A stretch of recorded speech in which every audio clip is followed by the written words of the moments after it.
Hello दोस्तों, TET maths YouTube channel में आप सभी का स्वागत। और कल की वीडियो के अंतर्गत हमने पढ़ा था कि वर्ग और वर्गमूल का बेसिक क्या है, और उसके अंतर्गत हमने पढ़ लिया था किसी भी नंबर का हम स्क्वायर कैसे निकालें, उसका अंडर रूट या वर्गमूल कैसे निकालते हैं, और हमने 1 से लेकर 30 तक स्क्वायर भी याद किए थे। और इसके अलावा क्या है, हमने ये भी देखा था कि यदि किसी का यूनिट डिजिट, यदि किसी भी संख्या का यूनिट डिजिट 5 है तो उसके जब हम वर्ग करेंगे, उस संख्या का जब हम वर्ग करते हैं तो उसके लास्ट के 2 अंक जो हैं 25 ही रहते हैं। ये हमने देखा था, 25 ही होते हैं। तो उसी से रिलेटेड क्या है, आज हमारे पास कुछ और चीज़ें हैं जो हमें पता होनी चाहिए वर्ग और वर्गमूल के क्वेश्चन करते वक्त। तो सबसे पहले हम जानते हैं परफेक्ट स्क्वायर नंबर जो है उसका, जब हम परफेक्ट स्क्वायर नंबर क्या होता है, यानी जो जिसका क्या है हमें पूर्णतः वर्ग मिल सके। जैसे 25 का परफेक्ट 25 क्या है, एक पूर्ण वर्ग संख्या है, क्योंकि इसका पूरा वर्ग निकाला जा सकता है, कितना आएगा 5 आएगा। वर्गमूल निकाला जा सकता है, कितना आएगा 5 आएगा। और जैसे हमारे पास क्या है, जो कोई भी हमारे पास नेचुरल नंबर है, कोई भी नेचुरल नंबर है, जब हम उसकी स्क्वायर करें, जब हम उसकी स्क्वायर करते हैं तो जो हमारे पास नंबर आता है वो क्या कहलाता है, परफेक्ट स्क्वायर। उसके अलावा जैसे 3 है, 3 परफेक्ट स्क्वायर नंबर नहीं है, क्योंकि 1 की स्क्वायर करेंगे तो 1 आता है, 2 की स्क्वायर करेंगे सीधा 4 आता है। तो इसमें 2 भी परफेक्ट स्क्वायर नंबर नहीं है, 3 भी नहीं है। उसके बाद 5 भी नहीं है, 6 भी नहीं है, 7 भी नहीं है, 8 भी नहीं है। फिर आगे 9 क्या है, परफेक्ट स्क्वायर नंबर है। फिर उसके बाद 10 भी नहीं है, 11 भी नहीं है, 12 भी नहीं है, 13 भी नहीं है, 14 भी नहीं है, 15 भी नहीं है, आगे क्या आएगा 16 आएगा। तो इस तरीके से ये होता है परफेक्ट स्क्वायर नंबर। अब हमारे पास कोई भी परफेक्ट स्क्वायर नंबर है तो किसी भी परफेक्ट स्क्वायर का इकाई का अंक जो है 2, 3, 7, 8 या सिंगल 0 नहीं हो सकता। ये बात आपको नोट कर लेनी है कि हमारे पास यदि कोई एक परफेक्ट स्क्वायर नंबर लिखा हुआ है, यदि उसके लास्ट में इकाई का अंक 2 आ रहा है, 3 आ रहा है, 7 आ रहा है, 8 आ रहा है, या उसमें सिंगल 0 आ रही है, यानी एक ही 0 आ जाए, या फिर 3 0 आ जाए, विषम संख्या में 0 आ सकती है, 3 0 आ जाए, 5 0 आ जाए, 7 0 आ जाए, तो वो क्या है, वो एक परफेक्ट स्क्वायर नंबर नहीं होगा। क्योंकि हमसे कई बार पूछ लेता है कि इनमें से ऑप्शन दे देता है, इनमें से कौन सा परफेक्ट स्क्वायर नंबर है और कौन सा परफेक्ट स्क्वायर नंबर नहीं है। जब भी ऐसे प्रश्न पूछेगा तब हमें उस ऑप्शन को एलिमिनेट करने के लिए हमारे पास क्या है, कुछ चीज़ें हमें पता होनी चाहिए। तो ये बात आपको ध्यान रखनी है कि कोई भी हमारे पास जो नंबर है, जब हम उसको स्क्वायर करते हैं तो उसके लास्ट के इकाई का अंक जो है 2, 3, 7, 8 या सिंगल 0 यानी एक 0 नहीं आ सकती। ये बात आपको ध्यान रखनी है। तो यहाँ पे हमारे पास क्या है, कुछ नंबर दिए गए हैं, 1 और 9 है। यदि किसी भी संख्या का इकाई का अंक जो है वो 1 और 9 है, यदि किसी संख्या का इकाई का अंक 1 और 9 है, तब हम उसकी स्क्वायर करेंगे तो हमें यूनिट डिजिट कितना मिलेगा। जब हम उसकी स्क्वायर करेंगे तो उसमें इकाई का अंक हमें कितना मिलेगा, 1 मिलेगा। जैसे हमारे पास नंबर है 11 की हमने स्क्वायर की तो कितना मिल गया, 121। जैसे हमारे पास क्या है 19 की स्क्वायर की तो हमें कितना आता है, 361 आता है। तो 61 में भी क्या है, लास्ट में 1। वैसे क्या है, यदि किसी नंबर का इकाई का अंक 2 या 8 है तो उसकी हम स्क्वायर करेंगे तो लास्ट में मेरे पास इकाई का अंक कितना मिलेगा, 4 मिलेगा। 3 और 7 है, उसकी स्क्वायर करने पे कितना मिलेगा, 9 मिलेगा। 4 और 6 यदि किसी संख्या का इकाई का अंक हो तो उसकी स्क्वायर करेंगे तो कितना मिलेगा, लास्ट में 6 इकाई का अंक मिलेगा। 5 है तो 5 मिलना ही है। तो ये टेबल भी आपको याद रखनी है कि 1 और 9 है तो इसका जब हम स्क्वायर करेंगे तो उसके स्क्वायर का लास्ट का जो डिजिट होगा वो कितना आएगा, 1 आएगा। ऐसे ही आपको क्या उल्टा भी याद रखना है। यदि हमारे पास कोई भी एक नंबर है और उसका क्या है, हम अंडर रूट निकालना चाहते हैं, यानी उसका वर्गमूल निकालना चाहते हैं, और उसका इकाई का अंक, उस संख्या का इकाई का अंक कितना है, 1 है, तो उसके वर्गमूल का इकाई का अंक 1 और 9 हो सकता है। यदि किसी संख्या के वर्ग का इकाई का अंक 4 है तो उसके वर्गमूल के अंक क्या हो सकते हैं, 2 और 8 में से कोई हो सकता है। यदि किसी संख्या का 9 है तो 3 और 7 हो सकते हैं, 6 है तो 4 और 6 हो सकते हैं, 5 है तो 5 हो सकता है। तो ये आपको उल्टा भी, रिवर्स भी आपको याद रखना है। चलिए अब नेक्स्ट बात देखते हैं क्या है हमारे पास। चलिए अगला नेक्स्ट कॉन्सेप्ट देखते हैं कि किसी भी पूर्ण वर्ग संख्या का डिजिट सम, जो उनके बिजांक डिजिट सम को हम क्या कहते हैं, बिजांक भी कहते हैं। तो यदि बिजांक जो है वो 1, 4, 7 और 9 है, तब वो क्या है, वो संख्या पूर्ण वर्ग संख्या हो सकती है। ध्यान दीजिए, मैंने कहा हो सकती है, ऐसा नहीं कि होगी, ठीक है। लेकिन ये बिल्कुल सही है कि 1, 4, 7 और 9 के अलावा यदि उस संख्या का कोई भी डिजिट सम बन रहा है, जैसे मान लीजिए कि डिजिट सम 5 आ गया, तो 5 आते ही आप कहोगे कि वो परफेक्ट स्क्वायर नंबर नहीं हो सकता। जैसे मान लीजिए किसी का डिजिट सम 6 आ गया तो 6 वाली भी परफेक्ट स्क्वायर नंबर नहीं हो सकती, 7 वाली हो सकती है, 8 वाली नहीं हो सकती। तो ये बात आपको ध्यान रखनी है कि यदि किसी भी संख्या का डिजिट सम जो है वो 1, 4, 7, 9 आता है तो वो संख्या परफेक्ट स्क्वायर संख्या हो सकती है। लेकिन ये जरूरी नहीं कि वो परफेक्ट स्क्वायर होगा ही होगा, ठीक है, ये भी आपको ध्यान रखना है। लेकिन विलोम सही नहीं है, ऐसा नहीं कि जिसका डिजिट सम 1, 4, 7, 9 आ गया तो वो क्या है, वो एक परफेक्ट स्क्वायर नंबर होगा ही। यहाँ पे हमने कुछ एग्जाम्पल भी लिए हैं। जैसे आप देखिएगा 5 to 9, ये हमारे पास क्या है, एक परफेक्ट स्क्वायर नंबर है और इसका हम डिजिटल सम निकालेंगे तो 5 और 2 7, 7 और 9 कितने होते हैं, 7 और 9 16, 16 को फिर वापस जोड़ोगे तो 1 और 6 कितने हो जाएंगे, 7। उसका डिजिट सम कितना आया, 7 आया। तो ये क्या है, एक परफेक्ट स्क्वायर नंबर है। ये हमें, क्योंकि 529 क्या है, एक परफेक्ट स्क्वायर नंबर होता है, तो उसका डिजिट सम हमने निकाला कितना आ गया, 7। 324 का हमने, ये क्या 18 का स्क्वायर होता है तो कितना आ गया, 9। 676 भी क्या है, एक क्या है हमारे पास 26 का स्क्वायर है, तो 26 का स्क्वायर 676 है और इसका डिजिट सम कितना आ रहा है, 1 आ रहा है। अब यहाँ पे देखोगे तो मैंने एक नोट करवाया, 256 14 का स्क्वायर है तो इसका डिजिट सम कितना आएगा, 4 आएगा। तो यदि इनमें से कोई डिजिट सम आता है तो वो क्या है, एक परफेक्ट स्क्वायर का ही डिजिट सम होता है। लेकिन ज़रूरी नहीं, ऐसे नहीं है कि वो परफेक्ट स्क्वायर डिजिट का ही डिजिट सम हो, ऐसे ज़रूरी नहीं है, ठीक है। लेकिन ये बात सही है कि यदि इनके अलावा कोई डिजिट सम आता है तो वो परफेक्ट स्क्वायर नंबर नहीं होगा, ये बात आपको ध्यान रखनी है। तो चलिए अभी नेक्स्ट हम देखते हैं, हमारे पास अगला कॉन्सेप्ट जो है, एक छोटी सी बात हमें और ध्यान रखनी है कि यदि किसी पूर्ण वर्ग संख्या का इकाई का अंक 5 है तो दहाई का अंक हमेशा कितना होगा, 2। अभी मैंने आपको बताया कि लास्ट में कितना आएगा, 5। यदि किसी का लास्ट का इकाई का अंक 5 है तो उसकी स्क्वायर करेंगे तो कितना आएगा, 25 आएगा। और यदि कोई पूर्ण वर्ग संख्या में दे रखी है, इकाई का अंक 5 है तो उसका दहाई का अंक कितना होगा, 2 होगा, यानी तभी तो 25 बनेगा लास्ट में। तो ये बात आपको पहले ही बता दी गई है, तो इसमें कोई नया नहीं है। चलिए नेक्स्ट कुछ और बातें हमें ध्यान रखनी है। वैसे ये बात भी हम आपको पहले ही बता चुके हैं कि किसी भी परफेक्ट स्क्वायर के लास्ट 2 डिजिट जो होते हैं वो वही होते हैं जो 1 से लेकर 24 तक की संख्याओं के स्क्वायर करने पर आते हैं। तो ये बात हम पहले ही आपको नोट करवा चुके हैं। जैसे 12 का स्क्वायर जो है वो कितना होता है, 144 होता है। तो ये जो 44, यहाँ पे आपको क्या है, एक कुछ नंबर आपको याद रखने हैं कि लास्ट के 2 डिजिट, कई बार क्वेश्चन पूछा गया कि लास्ट के 2 डिजिट क्या है, किसी संख्या के सेम है तो वो संख्याएँ क्या क्या हो सकती हैं, 44 हैं तो वो संख्याएँ क्या क्या हो सकती हैं। तो यदि किसी भी संख्या के लास्ट के 2 डिजिट 44 आ रहे हैं तो यहाँ से कॉन्सेप्ट बनता है, ये किन किन संख्याओं के आ सकते हैं, 62 के, 38 के, 88 के और 112 के। ये कम से कम आपको 4 संख्याएं तो आपको याद रखनी है, ठीक है। तो ये 3 तो ऐसी संख्याएं हैं जो दो अंकों की हैं और एक संख्या आपको 112 भी याद रखनी है जो क्या है, 3 अंकों की है। तो कम, इसके अलावा भी और भी संख्याएँ हो सकती हैं, लेकिन अभी आपको इतनी ही संख्याएँ आपको याद रखनी है। तो इस तरीके से क्या ये हम कैसे निकालेंगे, तो ये हमें देखना होता है। जैसे ये बेस से कितना है, 50 हम बेस लेते हैं तो 50 से कितना, 12 ज़्यादा, और ये 50 से 12 कम। वैसे ही 100 से 12 ज़्यादा और 100 से 12 जो है वो कम। 100 से 12 ज़्यादा 112 और 100 से कम 12 कम कितना हो जाएगा, 188 हो जाएगा, अकेला 88। उसके बाद 200 से 12 ज़्यादा हमें देखना, 212, तो उसके भी लास्ट के 2 डिजिट कितने आएंगे, 44 ही आएंगे। तो ये आपको छोटा सा कॉन्सेप्ट है, ये भी आपको ध्यान रखना है क्योंकि इस पर भी एक बार क्या क्वेश्चन बना हुआ है। तो वो जब आप क्वेश्चन करेंगे तभी आपको क्या है बताएंगे कि इस पर कैसा क्वेश्चन बना है। उसके बाद नेक्स्ट हमारे पास है, अब कुछ क्या है, हमने क्लास NCERT की जो क्लास 8th है उसके अंदर ये टॉपिक से संबंधित क्या है, कुछ हमें चीज़ें दे रखी हैं जो हमें थोड़ी ध्यान रखनी है ताकि हम क्वेश्चन को करें तो हमारा जो कॉन्सेप्ट थोड़ा और अच्छे से क्लियर हो सके। तो क्लास 8th के अंदर NCERT में हम चलते हैं, उसमें हमें कुछ और फैक्ट दे रखे हैं, वो भी हमें क्या है अच्छे से पता होने चाहिए।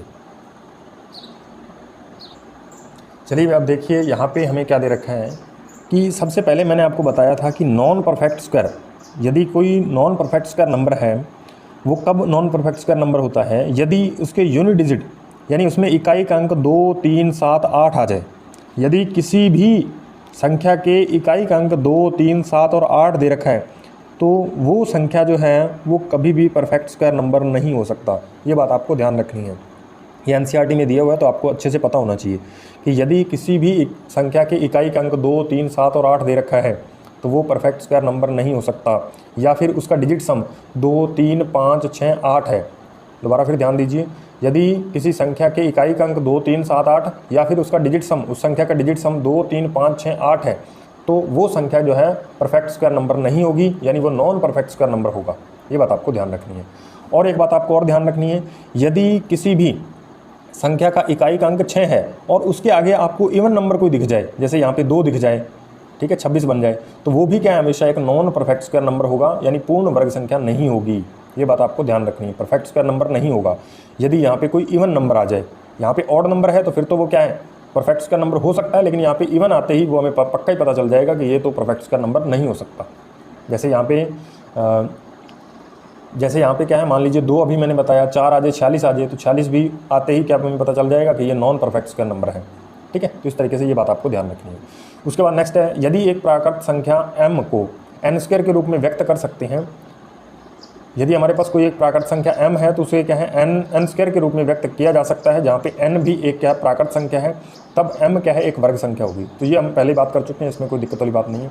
अब यहाँ पे देखिए, यदि कोई n नेचुरल नंबर की डिजिट है, यदि हमारे पास कोई नेचुरल नंबर है और उसकी डिजिट की संख्या n है, जैसे मान लीजिए हमारे पास नेचुरल नंबर क्या है, मान लेते हैं 16 है, तो 16 के अंदर कितनी डिजिट आ रही है, 2 डिजिट आ रही हैं, तो वहाँ पे n का मान 2 हो जाएगा। तो इस तरीके से आपको देखना है।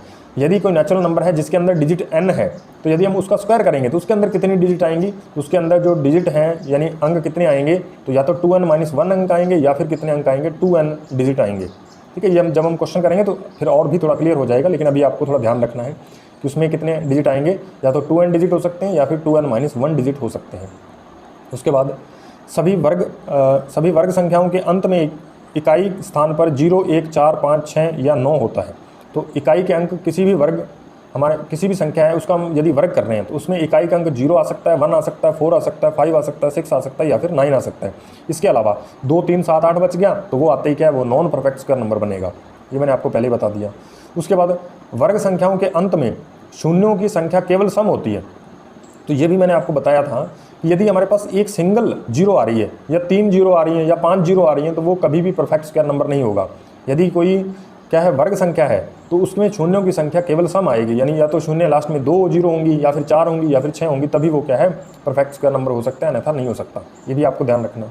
और उसके बाद जैसे हमने देखा कि हमारे पास कोई नेचुरल नंबर कोई एक है और उसके डिजिट की संख्या n है, तो जब उसका स्क्वायर करेंगे तो उसके डिजिट की संख्या 2n - 1 या फिर 2n हो सकती है। अब ऐसे ही क्या है, यदि हमें कोई नेचुरल नंबर दे रखा है तो उसके अंडर रूट के अंदर यानी उसके वर्गमूल में कितने डिजिट होंगे वो हमें निकालना है। यदि किसी संख्या के हमें क्या है, कोई भी हमें संख्या दे रखी है n डिजिट की, कितने डिजिट की, n डिजिट की, तब उसके वर्गमूल में हमसे अंक पूछ ले। ये तो वर्ग में अंक पूछा था कि उसकी स्क्वायर करें, लेकिन यहाँ पे वर्ग करने पे, यहाँ पे तो वर्ग करने पे पूछा, लेकिन यहाँ पे वर्गमूल लेने पे उसमें पूछा कि कितने अंक होंगे।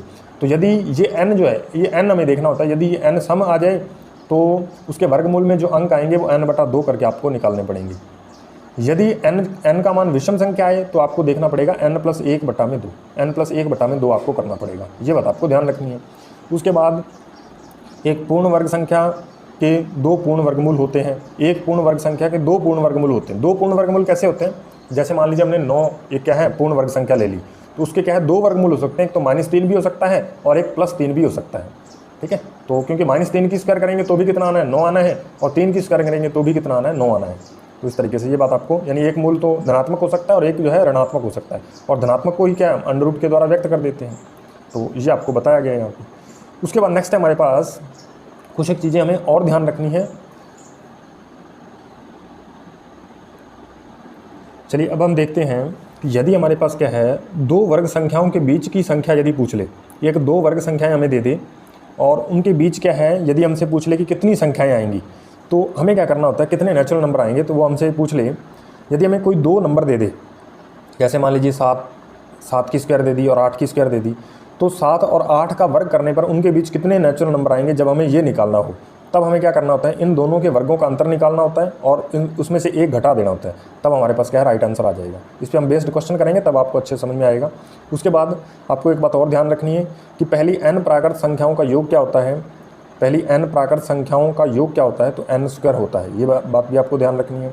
उसके बाद हमें एक फार्मूला भी ध्यान रखना है कि a+1 और a-1 यानी a+b और a-b का फार्मूला क्या होता है, a² - 1 होता है। उसके बाद नेक्स्ट है हमारे पास पाइथागोरस त्रिक। पाइथागोरस त्रिक भी आपको ध्यान रखना है, वैसे ही इस पे क्वेश्चन तो नहीं आएगा, लेकिन फिर भी आपको थोड़ा ध्यान रखना है कि यहाँ पे क्या है m क्या है, कोई भी एक क्या है नेचुरल नंबर है, m की वैल्यू जो है वो 1 से बड़ी है, तो पाइथागोरस त्रिक क्या बन जाएगा, 2m m² - 1 और m² + 1। ठीक है, तो ये आपको पाइथागोरस त्रिक आपको ध्यान रखना है। पाइथागोरस त्रिक आप जानते ही हो क्या होता है।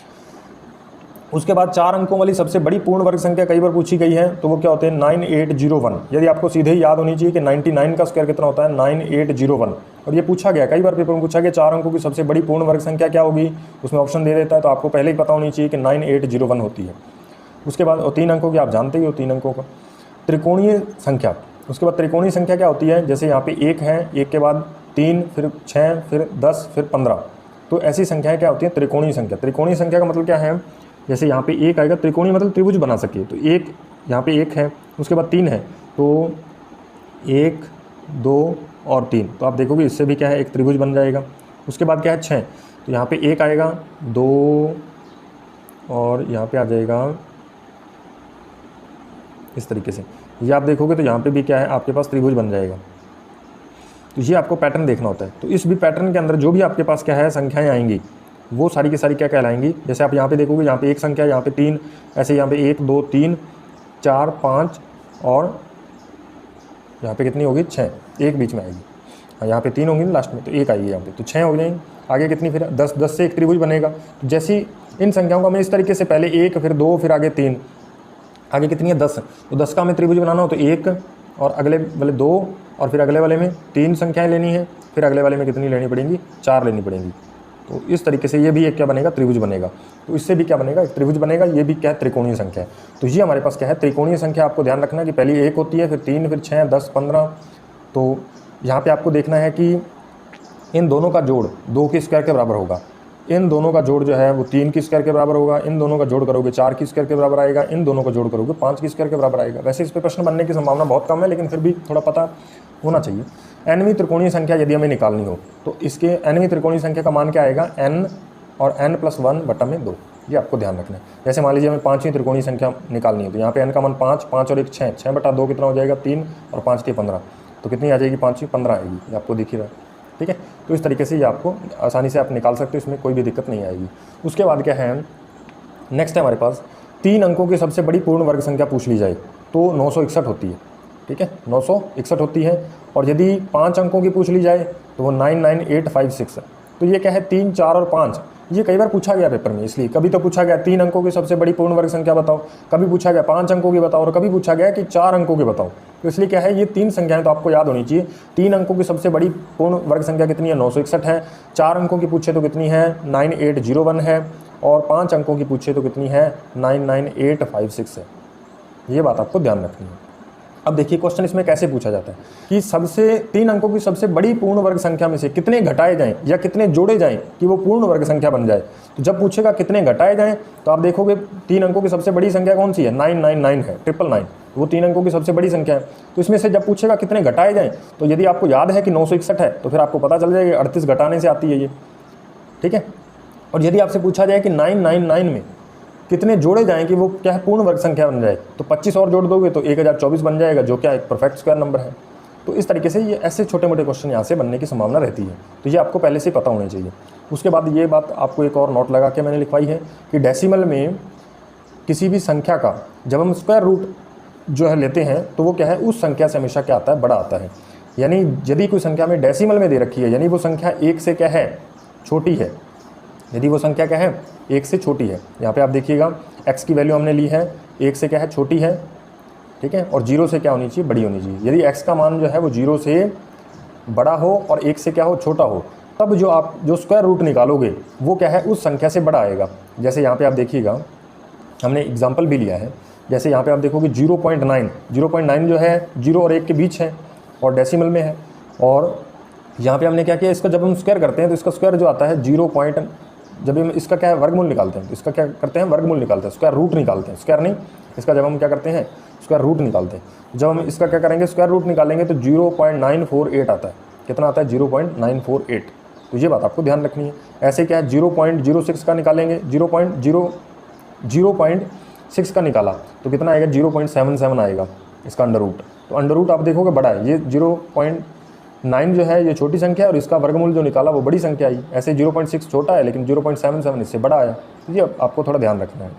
देखिए मैंने आपको क्या है, भाग विधि से आपको क्या है, किसी भी संख्या का आपको क्या है, वर्गमूल निकालना सिखाया है। तो यहाँ पे हम वर्गमूल कैसे निकालेंगे, तो पहले ये 0.6 है तो ये 1 से छोटा है, तो 1 से छोटा है तो पहले हमें पॉइंट को हटा देना है, तो ये 0.6 बनेगा, 0.6 यहाँ पे आप लिखोगे। लेकिन ये 1 से छोटा है तो फिर हम क्या करेंगे, 0 अपनी मर्जी से लगाएंगे। 0 अपनी मर्जी से लगाएंगे तो ये कितना बन जाएगा, पॉइंट के बाद 6 0 बन जाएगा, क्योंकि पॉइंट के बाद 0 लगाई जा सकती है। तो इसको हम क्या मानेंगे, 60 मान लेंगे, 60 मान लेंगे। और फिर इसको क्या 7 से करेंगे। अब पॉइंट को एक बार क्या है, इग्नोर कर देना है। पॉइंट को इग्नोर करेंगे तो ये कितना 7 से चला जाएगा, 7 से यहाँ पे 7 लिखेंगे तो 7 7 49, यहाँ पे 7 1 चला जाएगा। उसके बाद क्या करेंगे, 7 और 7 को जुड़ेंगे 14 और इनको आप घटाओगे 11 बचेगा। और 11 में आप देखोगे तो ऊपर क्या है, जब भी हम नीचे लिखेंगे तो आपको डबल 0 नीचे लगानी है, क्योंकि जब हम वर्गमूल निकालते हैं तो ऊपर से जब हम 2 अंक नीचे उतारते हैं तो ऊपर से आप क्या है 0 0 तो आगे चलती जाएगी 0 0 0 0, इसको ऐसे भी लिखा जा सकता है ना, ये 0 आगे भी 0 आगे भी 0 आगे भी 0 इस तरीके से। तो यहाँ पे आप क्या है डबल 0 नीचे लेकर के आओगे, डबल 0 जब आप नीचे लेकर के आओगे तो इसको आप फिर से 7 बार ट्राई करोगे, ये 7 बार फिर से चला जाएगा, इसलिए इसका अप्रॉक्स में कितना आ जाएगा 0.77 आएगा। ये बात आपको ध्यान रखनी है। तो इस तरीके से क्या है हम इसका वर्गमूल निकालने की जरूरत हमें वैसे नहीं पड़ेगी, लेकिन फिर भी थोड़ा आपको ध्यान होना चाहिए। यदि हमारे पास जो है x जो है वो कोई इंटीजर है जो कि क्या है 1 से बड़ा हो, 1 से बड़ा है तो हमारे पास यहाँ से हम x की वैल्यू निकालेंगे तो तब हमें क्या करना है, यहाँ पे मान लीजिए x है, x का अंडर रूट और x इसमें से पूछा जाए बड़ा कौन सा है तो आपको बताना है कि x इसमें से बड़ा हो जाएगा, क्योंकि x का मान जो है यहाँ पे 1 से हमने क्या लिया है ज़्यादा लिया है, और यहाँ पे 1 से कम है तो फिर क्या है अंडर रूट x बड़ा होगा, अंडर रूट x बड़ा होगा। ये बात आपको ध्यान रखनी है। तो ये दोनों ही बातें आपको क्या है इंपॉर्टेंट लगा के आपको नोट कर लेनी है, क्योंकि यहाँ से क्वेश्चन बहुत ज़्यादा बनते हैं। तो आज की वीडियो में बस इतना ही, बाकी जो इसका बेसिक है वो हम अगली वीडियो में देखेंगे, या फिर इसके पहले हम क्वेश्चन करेंगे और फिर इसके क्या है कुछ फिक्स पैटर्न होते हैं जिस पे क्वेश्चन पूछे जाते हैं अंडर रूट में, तो उसको क्या हम फिर बाद वाली वीडियो में देख लेंगे, जब हम क्वेश्चन कर रहे होंगे उसी के साथ देखेंगे। तो यदि आप हमारे चैनल पे नए हैं तो हमारे चैनल को सब्सक्राइब कर लीजिए और साथ में बेल आइकन को प्रेस जरूर कीजिएगा, ताकि हमारे जो नए आने वाले वीडियोज़ हैं उसका नोटिफिकेशन आप तक पहुँच पाए। और ये जो वीडियो है खासतौर पर DSSB एग्ज़ाम के लिए, KVS TGT मैथ्स के लिए, या फिर हमारे पास जो EMRS का एग्ज़ाम होने वाला है 3rd ग्रेड, जो एग्ज़ाम संस्कृत डिपार्टमेंट लेने वाला है, कर्मचारी चयन बोर्ड जो एग्ज़ाम लेगा, रीट मेंस जिसे आप कह सकते हो, और या फिर आप क्या है रीट पात्रता के लिए यदि आप प्रिपरेशन कर रहे हो, या राजस्थान का कोई भी एग्ज़ाम आप देने की तैयारी कर रहे हो, तो आपको क्या है ये सीरीज़ आपके लिए महत्वपूर्ण रहेगी। आपको क्या इस चैनल को सब्सक्राइब करना है और साथ में बेल आइकन को प्रेस जरूर करना है। तो मिलते हैं नेक्स्ट वीडियो में, तब तक के लिए धन्यवाद।